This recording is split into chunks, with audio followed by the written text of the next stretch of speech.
चलिए आपको सीधे लिए चलते हैं यूपी के सिद्धार्थनगर और सुनाते हैं सीएम योगी आदित्यनाथ क्या कुछ कह रहे हैं। हृदय से आभार व्यक्त करता हूं, अभिनंदन करता हूं, स्वागत करता हूं। धन्यवाद। जय जय श्री राम।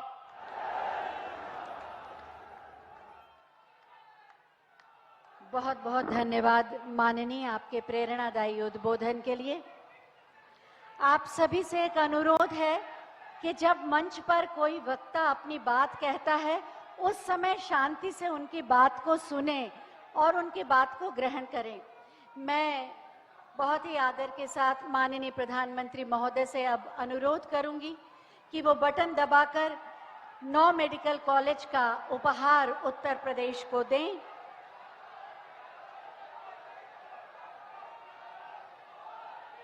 बटन दब गया और बटन दबते ही शिलापट का अनावरण प्रारंभ हो रहा है। सिद्धार्थनगर के अलावा एटा, हरदोई, प्रतापगढ़, देवरिया, गाजीपुर, मिर्जापुर, फतेहपुर और जौनपुर के मेडिकल कॉलेज का शुभारंभ होगा। आप देख सकते हैं स्क्रीन पर इन 9 मेडिकल कॉलेज के लोग जुड़ चुके हैं। जैसा कि बहुत बहुत धन्यवाद माननीय, जैसा कि माननीय मुख्यमंत्री महोदय ने बताया था, 9 जगह पर इस आयोजन का सीधा प्रसारण हो रहा है और आप देख पा रहे हैं स्क्रीन पर ये 9 मेडिकल कॉलेज में देखा जा रहा है और वो हमारे साथ जुड़े हैं। मैं चाहूंगी सभी के लिए आप एक बार जोरदार तालियां बजा दें। 9 मेडिकल कॉलेज का उपहार, स्वास्थ्य चिकित्सा सेवाओं का विस्तार, इसी पर आधारित एक छोटी सी फिल्म, आइए देखते हैं।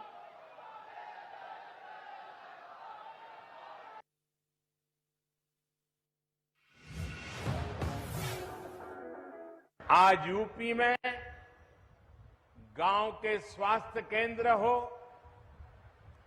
मेडिकल कॉलेज हो, एम्स हो, मेडिकल इंफ्रास्ट्रक्चर में अभूतपूर्व सुधार हो रहा है। एक स्वस्थ एवं खुशहाल समाज के लिए मेडिकल सुविधाएं अत्यंत आवश्यक हैं। माननीय प्रधानमंत्री नरेंद्र मोदी जी के नेतृत्व में मेडिकल सेक्टर में अभूतपूर्व विकास हुआ है। कोरोना वैक्सीन बनाकर पूरे विश्व में भारत की क्षमता का लोहा मनवाया। सबको टीका मुफ्त टीका के तहत रिकॉर्ड समय में 100 करोड़ से अधिक कोविड टीकाकरण कर विश्व का सबसे बड़ा टीकाकरण अभियान चल रहा है। उत्तर प्रदेश में माननीय प्रधानमंत्री जी के विजन को साकार करते हुए माननीय मुख्यमंत्री योगी आदित्यनाथ के नेतृत्व में सर्वाधिक स्वास्थ्य सुविधाओं का विकास हुआ है। वर्ष 2017 तक प्रदेश में जहां मात्र दर्जन भर मेडिकल कॉलेज थे, आज उनकी संख्या लगभग 4 गुना हो गई है। माननीय प्रधानमंत्री जी ने उत्तर प्रदेश को गोरखपुर व रायबरेली एम्स की सौगात दी।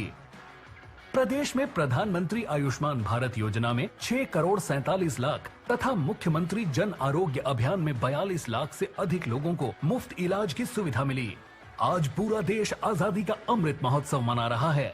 इसी कड़ी में 2329 करोड़ रुपए की लागत से हरदोई, मिर्जापुर, देवरिया, एटा, गाजीपुर, सिद्धार्थनगर, प्रतापगढ़, फतेहपुर एवं जौनपुर में नवनिर्मित 9 मेडिकल कॉलेज का लोकार्पण माननीय प्रधानमंत्री जी द्वारा किया जा रहा है, जिनमें शैक्षणिक सत्र 2021-22 से 900 MBBS सीटों पर शिक्षण प्रशिक्षण प्रारंभ होगा। साथ ही निर्माणाधीन 14 नए मेडिकल कॉलेज में सत्र 2022-23 से MBBS की पढ़ाई करवाई जाएगी। इसके साथ ही 16 जनपदों में PPP मॉडल पर मेडिकल कॉलेज निर्माण की प्रक्रिया शुरू हो गई है। इस प्रकार उत्तर प्रदेश में राजकीय मेडिकल कॉलेजों की संख्या 63 हो जाएगी। 24 करोड़ की आबादी वाले प्रदेश के हर जिले में मेडिकल कॉलेज खुलने से डॉक्टरों की संख्या बढ़ेगी और स्थानीय लोगों को आपातकाल में इलाज के लिए दूसरे शहर नहीं जाना पड़ेगा। साथ ही बेहतर चिकित्सा लाभ भी मिलेगा। MBBS, MDMS एवं DMMCH की सीटों में वृद्धि होने से युवाओं को भी चिकित्सा शिक्षा में नए अवसर प्राप्त होंगे।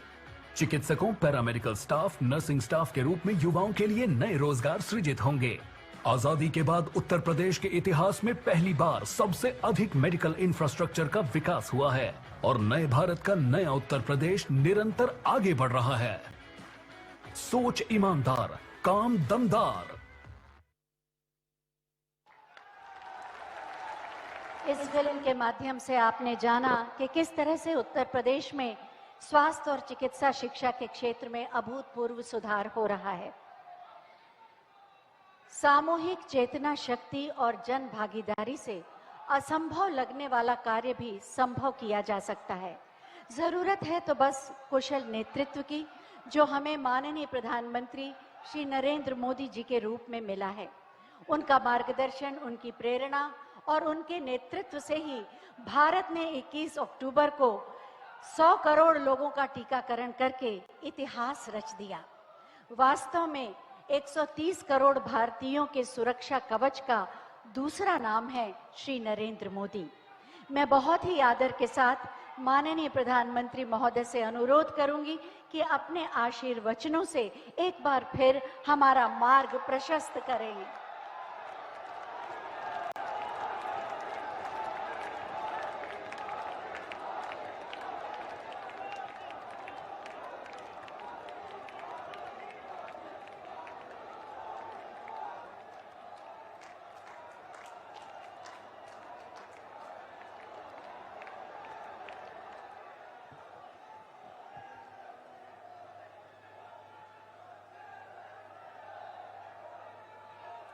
भारत माता की, भारत माता की। महात्मा बुद्ध का पावन धरती सिद्धार्थनगर में हम आप सभय का प्रणाम करित है।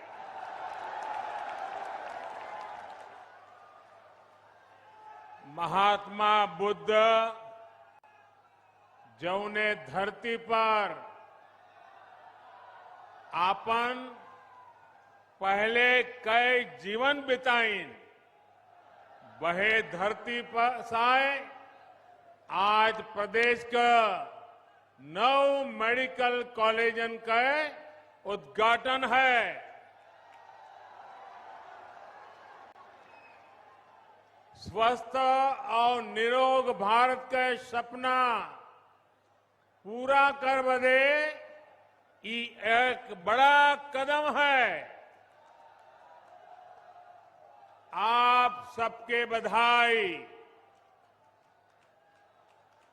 उत्तर प्रदेश की राज्यपाल श्रीमती आनंदीबेन पटेल जी, यूपी के यशस्वी और कर्मयोगी मुख्यमंत्री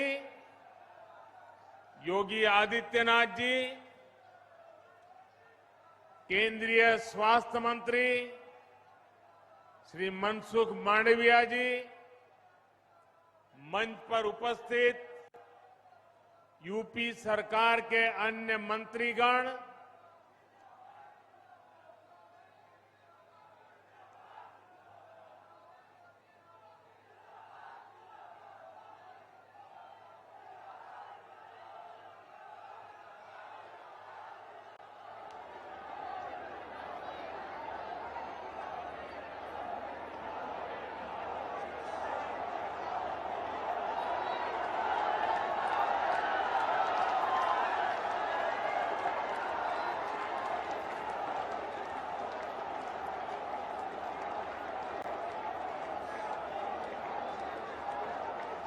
संतोष हो गया?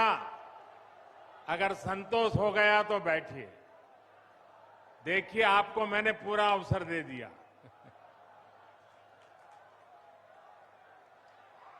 आपकी इच्छा हमारे सरहकों पर।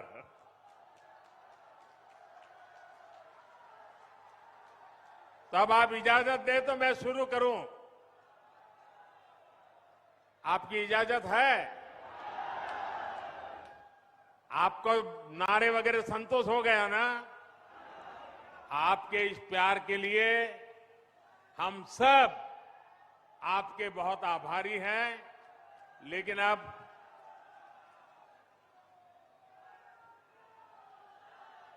ये उत्साह अभी कई महीनों तक चला रहा है।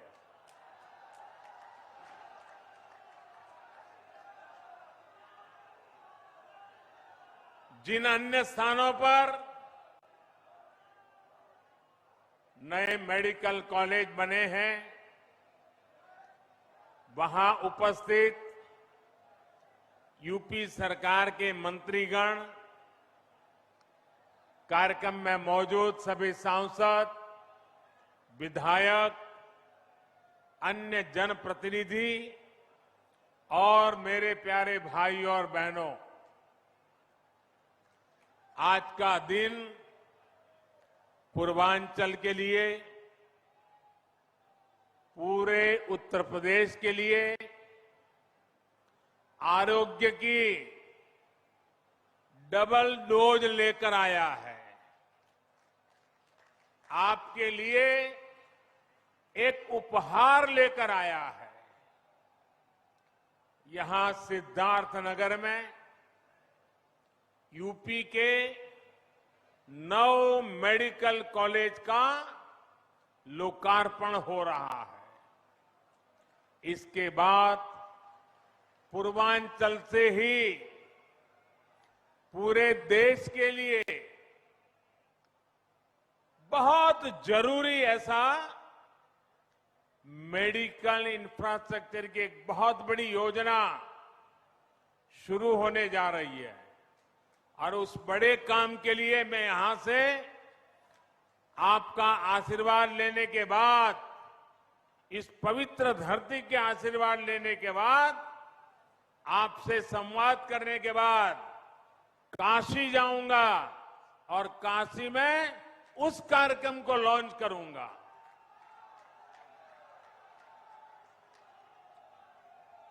साथियों, आज केंद्र में जो सरकार है, यहां यूपी में जो सरकार है, वो अनेकों कर्म योगियों की दशकों की तपस्या का फल है। सिद्धार्थनगर ने भी स्वर्गीय माधव प्रसाद त्रिपाठी जी के रूप में एक ऐसा समर्पित जनप्रतिनिधि देश को दिया, जिनका अथाह परिश्रम आज राष्ट्र के काम आ रहा है। माधव बाबू ने राजनीति में कर्म योग की स्थापना के लिए पूरा जीवन खपा दिया। यूपी भाजपा के पहले अध्यक्ष के रूप में, केंद्र में मंत्री के रूप में उन्होंने विशेष रूप से पूर्वांचल के विकास की चिंता की। इसलिए सिद्धार्थनगर के नए मेडिकल कॉलेज का नाम माधव बाबू के नाम पर रखना उनके प्रति सेवा भाव के प्रति सच्ची कार्यांजलि है। और इसके लिए मैं योगी जी को और उनकी पूरी सरकार को बधाई देता हूं।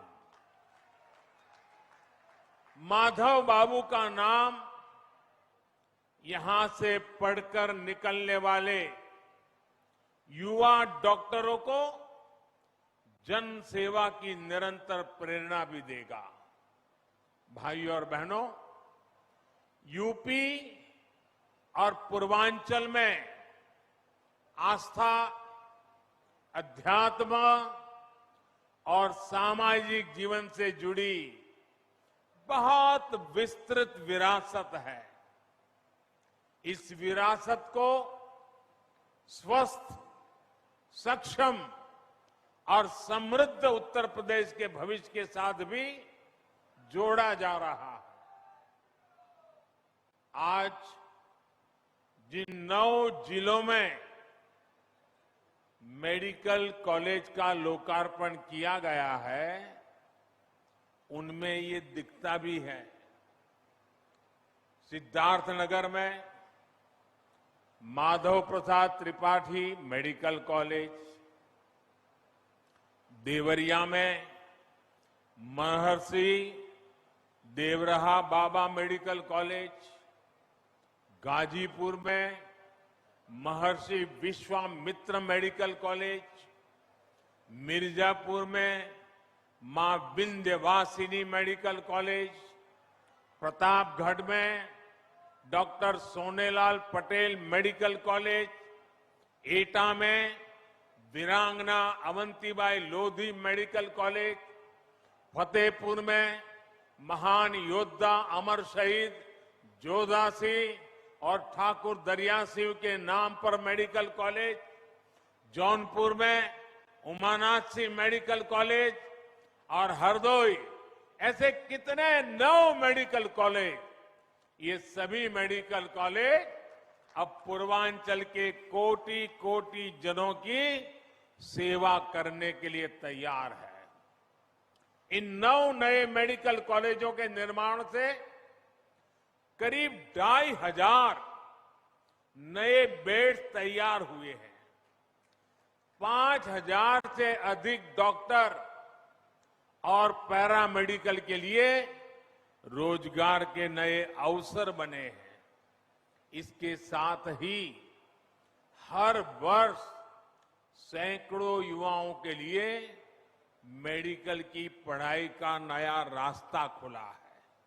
साथियों, जिस पूर्वांचल को पहले की सरकारों ने बीमारियों से जूझने के लिए छोड़ दिया था, वही अब पूर्वी भारत का मेडिकल हब बनेगा। अब देश को बीमारियों से बचाने वाले अनेक डॉक्टर, ये धरती देश को डॉक्टर देने वाली है। जिस पूर्वांचल की छवि पिछली सरकारों ने खराब कर दी थी, जिस पूर्वांचल को दिमागी बुखार से हुई दुखद मौतों की वजह से बदनाम कर दिया गया था,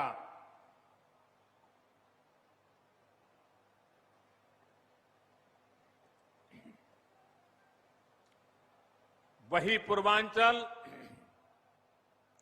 वही उत्तर प्रदेश पूर्वी भारत को सेहत का नया उजाला देने वाला है।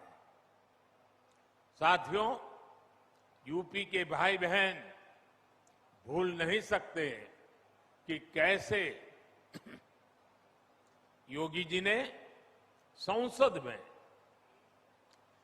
यूपी की बदहाल मेडिकल व्यवस्था की व्यथा सुनाई थी। योगी जी तब मुख्यमंत्री नहीं थे, वे एक सांसद थे और बहुत छोटी आयु के वो सांसद बने थे। और अब आज यूपी के लोग ये भी देख रहे हैं कि जब योगी जी को जनता जनार्दन ने सेवा का मौका दिया, तो कैसे उन्होंने दिमागी बुखार को बढ़ने से रोक दिया। इस क्षेत्र के हजारों बच्चों का जीवन बचा लिया। सरकार जब संवेदनशील हो, गरीब का दर्द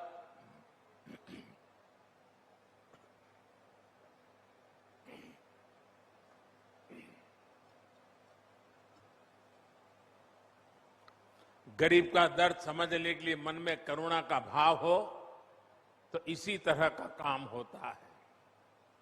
भाइयों और बहनों, हमारे देश में आजादी के पहले और उसके बाद भी मूलभूत चिकित्सा और स्वास्थ्य सुविधाओं को कभी प्राथमिकता नहीं दी गई। अच्छा इलाज चाहिए तो बड़े शहर जाना होगा, अच्छे डॉक्टर से इलाज कराना है तो बड़े शहर जाना होगा, रात बिरात किसी की तबीयत खराब हो गई तो गाड़ी का इंतजाम करो और लेकर भागो शहर की तरफ। हमारे गांव देहात की यही सच्चाई रही है। गांवों के कस्बों में जिला मुख्यालय तक में बेहतर स्वास्थ्य सुविधाएं मुश्किल से ही मिलती थी। इस कष्ट को मैंने भी भोगा है, महसूस किया है। देश के गरीब, दलित, शोषित, वंचित, देश के किसान, गांवों के लोग